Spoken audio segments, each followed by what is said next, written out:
that affects, and that even if we don't wish to do bad, but it encourages you to do evils.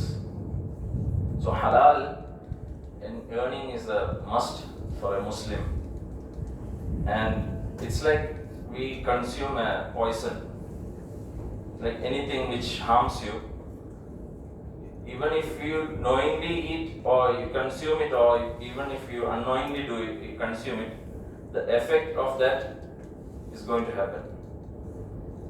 Like if you do it unknowingly, then you don't get the sin for that, but the effect of that poison will go in your body and that will harm you. And if you do it knowingly, you get sin for that, and with that you get the effect also. The same way, if you eat haram, the effect of that haram, even if you're eating knowingly or unknowingly, the effect of that haram will appear from our activities. It will take us towards the evil. So we earning little amount of money, but wealth, but we should earn only which is halal. And in the hadith, Nabi sallallahu alaihi wasallam says, "Talabul halali wajibun ala kulli Muslim." It's compulsory upon every Muslim to earn halal. And after all the faraid, 5 pillars of Islam, the most important thing is to earn halal. Because in another hadith it says, "Talabul halali fariidatun ba'da al-fariidah." To earn halal is compulsory after all the farais, like Saum, Salah, Zakah, Hajj. After all these things, it's compulsory upon us to earn halal food, halal earnings. So we try to practice to get halal for ourselves as well as our wife, our kids, our dependents. Everyone should eat halal. Then only they will be able to do good. We expect our children to be good, and if we give them haram earnings, then that effect will be totally against our desire. So we need to know the halal rulings, how our wealth can become halal, how our businesses can become halal. I am not here to educate you the masail. I just want to give the virtues. What are the basic things which we should know when we are engaged in business?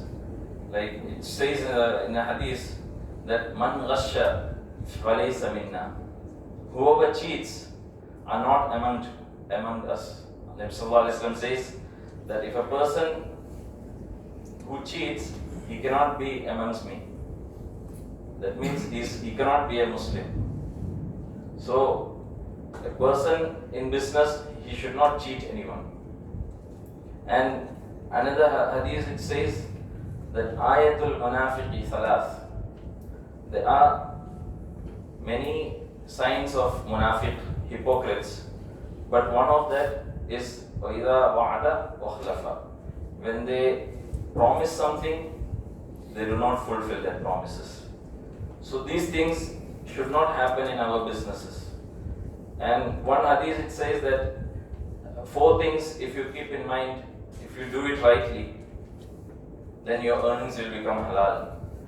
And among that is when you buy something, you should not take out the negatives of that product and try to decrease the price. That is not right. And when you sell something, you should not promote your product in such way that all other products are useless and your product. So that all those things we should be careful in our dealings. And we should not take oath for our our businesses. And one more thing is that we should not cheat. So these 4 things, if someone keeps in mind, Nabi Sallallahu Alaihi Wasallam says that his earnings will become halal. So haram, if a person's ibadat, if a person's amal should to become accepted by Allah subhanahu wa ta'ala, his earnings has to be halal.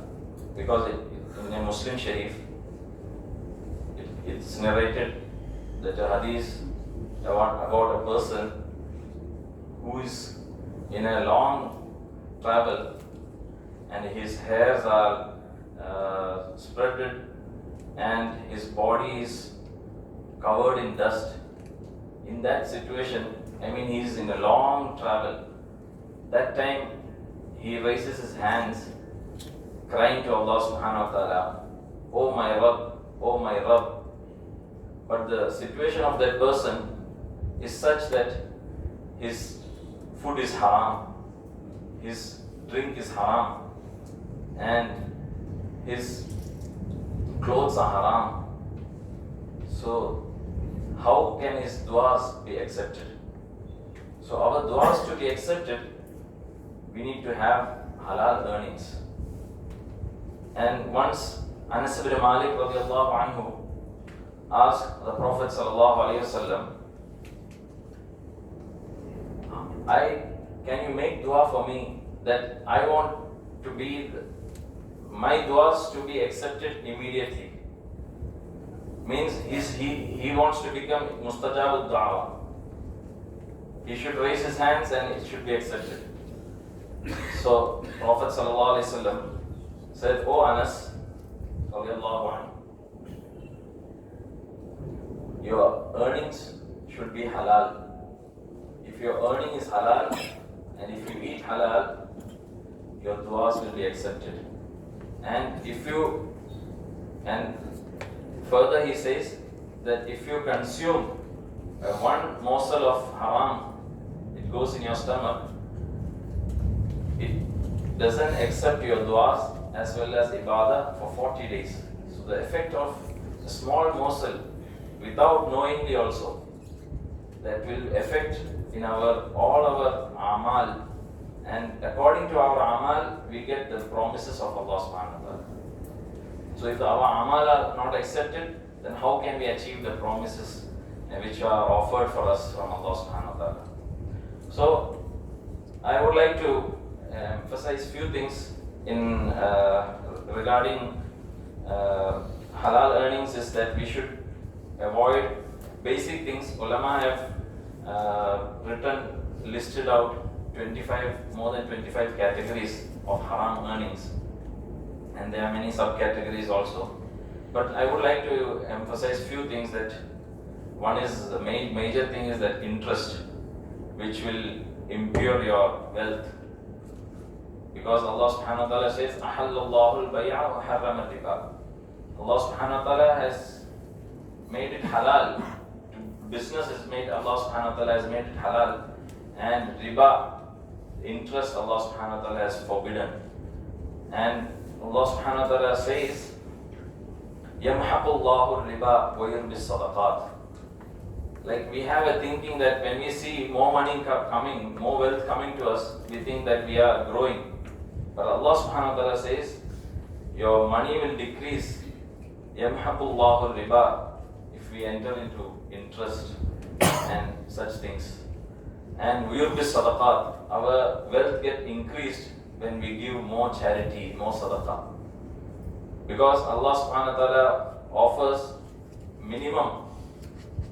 If a person spends 1 rupee in his charity, Allah subhanahu wa ta'ala he has offered minimum 10 times. That means 10 rupees he will get in this world, return back. And riba, interest, he is losing his wealth.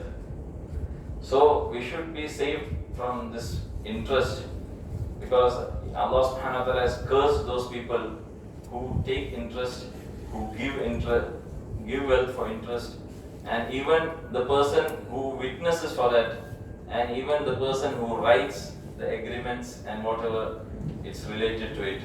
So we should be safeguarded from these things. And second thing, that we should not we should discharge our zakah. That's one of the obligations which we have, and one of the major pillars of Islam. So zakah is compulsory upon everyone who has reached nisab. Nisab means a person, if he has excess money after all his necessary things. There are two ways of calculating the nisab. One is in gold or silver. If it's gold, it's 87 grams. If a person has excess of 87 grams, that is almost 2.5 lakhs rupees and above, or equivalent to that cash, it's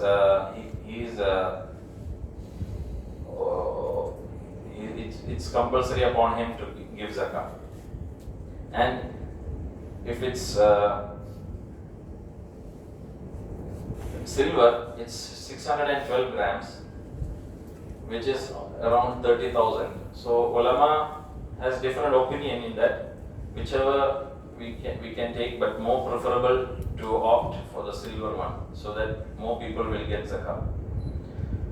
So if a person it's calculated in a lunar month calculation, month. So better to keep. Many people prefer to keep Ramadan as a calculation date, first Ramadan or 10th Ramadan or 20th Ramadan. We fix a date and we calculate according to that. It's in all our assets we have to give. It's not in a profit and loss. Many people have a misunderstanding that if we have profit, we should give zakah. It's not like that. Whatever assets is left over after the whole year, according to that, zakah has to be given. So for all these things, there are many things to be discussed in this session, but it's not easier.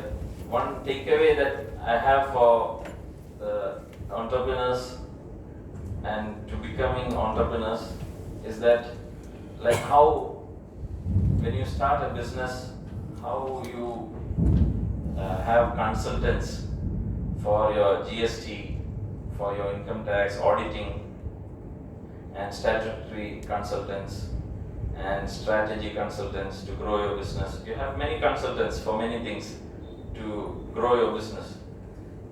And like that, one thing that I request is that you should have a Islamic consultant, a scholar which has knowledge in this field. Not all the scholars have knowledge in this field, but whoever is experienced and have experience, you should have a sitting with them before you enter in this type of like fundraisings and all this business which we are into. We should have a proper knowledge in this. So once again I thank Faraz, Jazakallah Faraz, for inviting, and hopefully you have benefited few things, inshallah. May Allah subhanahu wa ta'ala give us tawfiq to make amal on it, inshallah. Subhanallah. So Jazakallah khair, Maulana, for your enlightening talk. You see the Islamic sense of a lot of things that perhaps many of us would be knowing, but we have repeated reminders. That is when we remind ourselves what our roots are and how where we are headed. So it's no matter how many times this is repeated, it just doesn't it's just not enough.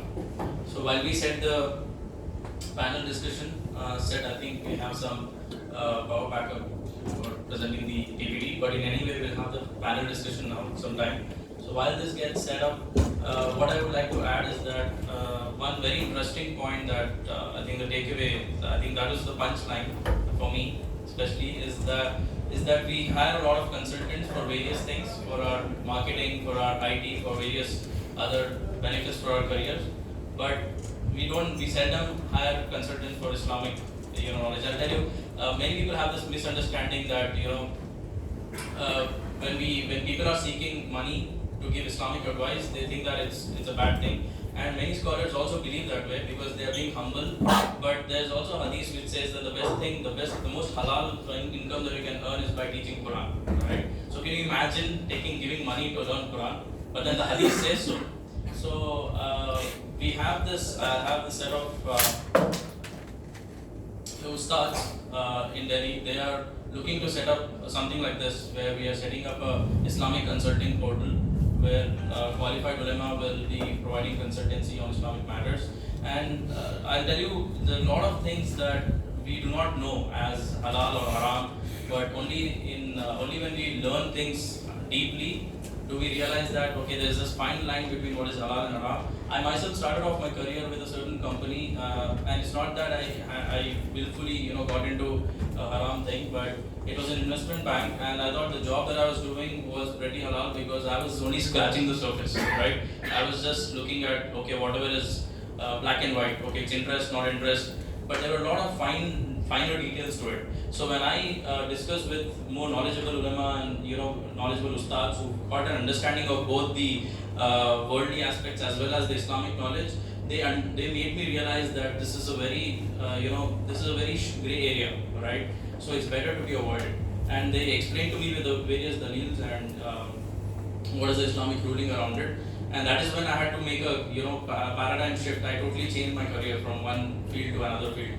And it was midway, my father was retiring, it was a very difficult time for me to do it. So there were no breadwinners in the family. But ultimately, like as they say, Islam, like Maulana said, if you do not earn your income in a halal way, everything that you gain is all gone to naught, right? It's all waste. So alhamdulillah, that decision, although I took it for the sake of Islam, I believe that it has also benefited me from a worldly point of view. Because where I was heading initially, and where I would have been now vis-a-vis then, I think I am better off now than in that decision, both Islamically as well as from a worldly point of view. So Allah subhanahu wa ta'ala never deprives his slaves whenever you follow his rulings. So we've got the stage ready for our panel discussion. So I think we can get started with panel discussion. So what we do, the way the panel discussion happens is we've got three esteemed speakers. They are of the same caliber that that you heard the speakers from before this, and we'll be discussing certain topics of interest, which I think would be very commonly required topics for somebody who's wanting to venture into entrepreneurship. So I would call upon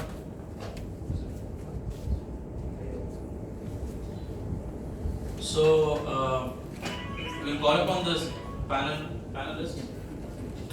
First of all, we'll call upon Brother Kabir Perry. We call upon Brother Naseeb, who's into e-commerce trading. Then we call upon Brother Mohammed Rafiq. Again, no surprises, all from IT background, unfortunately for me. Hopefully we will have somebody from non-IT next time, inshallah. So, Brother Kevin Perry is a management consultant and a coach with Zynidico Solutions. And Brother Naseeb is the CEO of Learnix. He is into e-commerce business. And Brother Rafiq is the co-founder of Winfrey Software. Again, it's all in technology, and I think a lot of IT people will be salivating. They'll be like, okay, I might be in whatever domain I am in, at least one of these guys will be in my domain. So here we are with the panelists. You've got your mic. So. Yeah, I'll speak on that.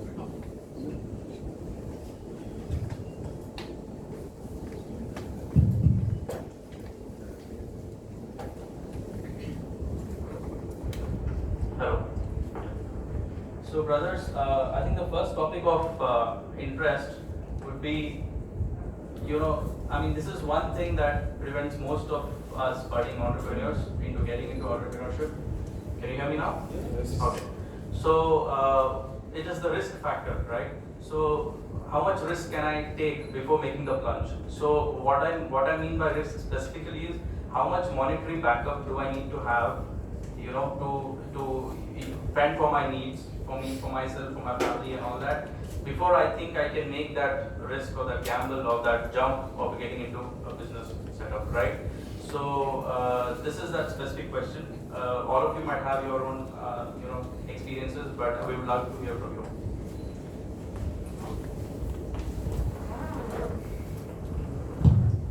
Assalamu alaikum. So, interesting question. I think we heard about the billion magic figure in the morning. Okay. I'm just taking a step back. What we have is before venturing into entrepreneurship, all of us will have some sort of fear, right? So mainly I categorize it because I'm a coach, not as an entrepreneur like a big company and all. I help startups and other people who want to move upwards. So three types of fears generally. Okay. One is when you jump out of your comfort zone, we will have a fear of dismantling everything, whatever we earned. Like Kosbay is saying, when we had the call of this halal income, we left something. So we had that fear. That's the first one. Second one is we may be upsetting a lot of people, right? So you'll have nice family, everything. Okay. So and the third one is we'll have to start afresh new. So whenever you're just thinking about moving out of this, just think of these three elements, okay? And based on our product idea, whatever idea we have, then the amount comes. So what I generally suggest is have some sort of income for next 2 years based on your family. So if you have just a wife and if you are in an early study career, you don't require that much amount of money. Understand that you have a big family to support. So just thumb rule is around 2 years you need to have some sort of vehicle, financial vehicle to move on. And it's not a practical on based on my talks and experiences with this. What about you? So we got so Brother Kabir says it's 2 years, and that's something that that we hear from a lot of successful entrepreneurs. Let's hear from the others what they feel. Assalamu alaikum. So I was working in Technopark and Infopark in a company Nest for the last 17 years. So I was working as a project manager and a delivery manager. So I was thinking to start something many times. Then at a point of time, okay, I was getting a big salary in the position of a delivery manager. But regarding the funding, so I've been working for 17 years, and for the company investment, so I means we had 4 partners. So our initial investment was 20 lakhs for starting this company. It's a service company, not a product company. And from the day one itself, we have projects from the customers.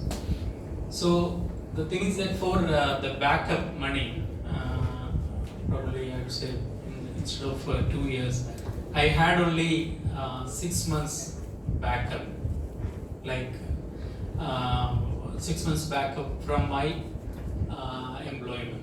So that is the only backup I had, and I have started my entrepreneurship career for the last 3 years. So the first thing is that we need to overcome the fear of failure. So that is the first thing we need to start the entrepreneurship career. Money is not a matter from my aspect, like whether we have money or not, but we need to overcome the fear of failure. So as far as service industry is concerned, the risk is there, means we need to get more projects every time. So from my opinion, if you have the courage to quit your job and start earning yourself, then at that point you can start your entrepreneurship. Assalamu alaikum. The backup required for the business is what kind of business you are planning, into planning to venture. From I'm an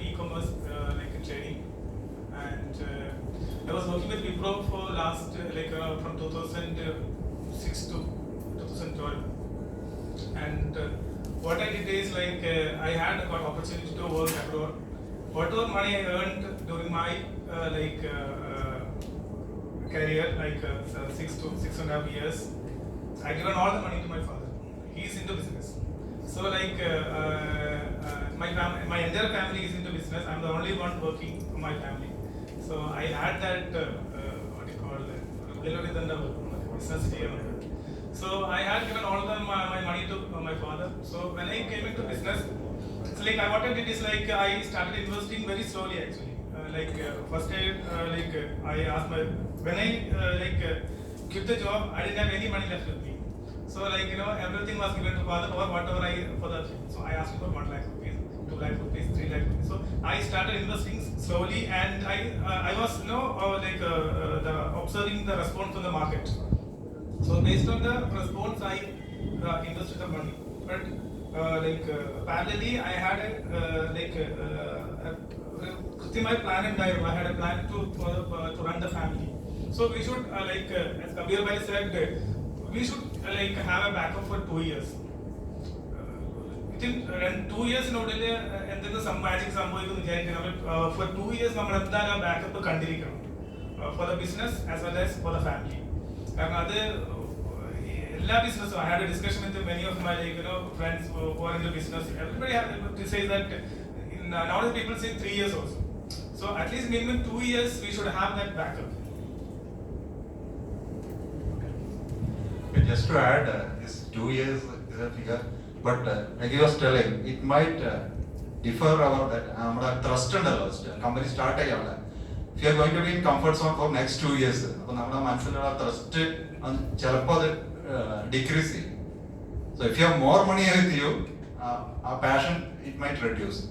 So that's another point of saying. So just to conclude. Yeah, that's I think a very valid point. It's a trade-off between your passion as well as the back of the comfort zone that you're in. In one of the lectures that I had heard from Mirza Yavarpek, he's also a successful entrepreneur as well as a coach. He said that you to be successful, that's his opinion, is that you should be struggling. You should. He said that I didn't have space to live on, right? I didn't have proper place to live. I was living in shared. He even has lived in the jungles of Amazon. So he said, unless and until you don't struggle and you don't feel that pinch of hunger and that need, you will not have that passion to achieve what you have. So these are the different opinions that we have. So thanks speakers for your valuable inputs on that. So the next point of discussion we have is that, so again the question comes back to how do we, what are the challenges that we as practicing Muslims might face? What are the challenges that we need to foresee and be ready for when we venture into business? So like for example, Mirza Yavarpek says, he gives an example of Narayan Murthy. But anyhow, I will bring that in later. But I would like to hear from you all. We'd like to hear from you all first. What are the challenges that we as practicing Muslims might face? In keeping our Islamic tenets in place as well as running a successful business. Well, the baseline of the foundation is I said, is the Sharia and Halal. Whatever we do, it should drive us. And the basic tenets like I was telling, one is do business and forget about the interest. And in Indian parlance especially, it's very difficult to get away from interest. So we need to have some sort of mechanism. You cannot avoid business fully because if you are going for some funding, some more or the other way they will make us. Even if they put it as a nice old wine in the new bottle sort of things. There will be, even if it is Islamic sort of funding, there will be some sort of interest involved in that. Because I interacted with some of the businessmen in Calicut. It was a nice idea, but still people want to get away from some sort of Indian generic rules like I don't want to pay income tax. I want to avoid all that, or I want to invest in some sort of fixed deposit in a bank. Okay. So what we need to do is, as practicing Muslims, there will be some elements coming in, but we want to find or we'll have to have some sort of mechanism to get away with. Okay. If it is you have to have bank account. Obviously, if you have savings bank account, how you will remove that? interest part out of that and what we will do with that. Similarly, each and every element of that. So as a Muslim, I don't think any difficulties in doing business means if you are practicing Islamic Sharia, because as far as our organization is concerned, we don't have any loans. Means we are finding fund from our own sources, and also with respect to the bank account as well for organization, banks provide current accounts, but definitely we may take some fixed deposit for taking some credit card and something like that. So at that point, definitely we need to face with the interest part as well. And other than that, regarding income tax and GST and all those things, definitely most of the business persons who are doing, other than Muslims, means if they are doing it right, they are practicing and paying the correct income tax, and they are also practicing the correct GST. So in nowadays, there are some restrictions and there are some strict guidelines for paying the GST.